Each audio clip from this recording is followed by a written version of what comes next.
ঢাকায় সকাল থেকে মুষলধারে বৃষ্টি হচ্ছে, যে কারণে বিভিন্ন স্থানে জলাবদ্ধতা সৃষ্টি হয়েছে। বিঘ্ন ঘটছে যানবাহন চলাচলে। বৃষ্টির ও জলাবদ্ধতার খবর জানাতে রাজধানীর কারওয়ান বাজার এলাকায় আছেন সহকর্মী আপেল শাহরিয়ার। আমরা এখন সরাসরি যুক্ত হচ্ছি তার সাথে।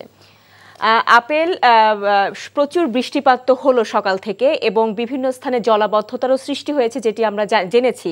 তো আপনার কাছে কি খবর আছে, এখন কি অবস্থা?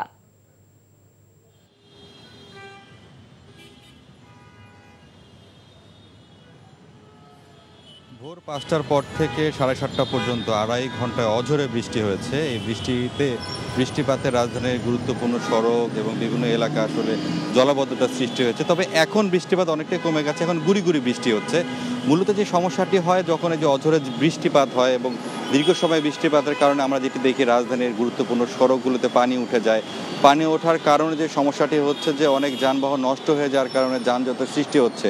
আমি নিজেও যখন আসলে এই অফিসে আসার পথেও আমি দেখেছি যে সারি সারি দীর্ঘ লাইন, যানজটের সৃষ্টি হয়েছে এবং মানুষজনের চরম ভোগান্তি, অর্থাৎ যারা অফিসগামী মানুষ, যারা ঘর থেকে বের হয়েছেন স্কুলে এবং যারা প্রয়োজনে বের হয়েছেন, তারা আসলে নানা ধরনের সমস্যায় পড়েছেন। অনেকে পায়ে হেঁটে গন্তব্যে পৌঁছাতে হয়েছে। ট্রাফিক পুলিশ যেটি বলছে যে তারা চেষ্টা করছেন, অর্থাৎ যে জলাবদ্ধতা, বৃষ্টি হলে যে একটি সমস্যা হয় জলাবদ্ধতা, তারা আপ্রাণ চেষ্টা করছেন যে যাতে ট্রাফিক ব্যবস্থাপনাতে, অর্থাৎ যাতে যানজট যাতে সৃষ্টি না হয় সেদিকে তারা আসলে গুরুত্ব দিচ্ছেন। তবে বলে রাখি যে সাধারণ মানুষের যে একটি ক্ষোভের কথা, অর্থাৎ একটু বৃষ্টি হলে যে রাজধানীতে যে জলাবদ্ধতার সৃষ্টি হয়, যেসব সমস্যাগুলো হচ্ছে এগুলো কেন আসলে সমাধান করা হয় না। তারা চাচ্ছেন যে বৃষ্টিপাত হওয়ার পর যে জনদুর্ভোগ বা ভোগান্তি হয় সেটি থেকে তারা মুক্তি চান।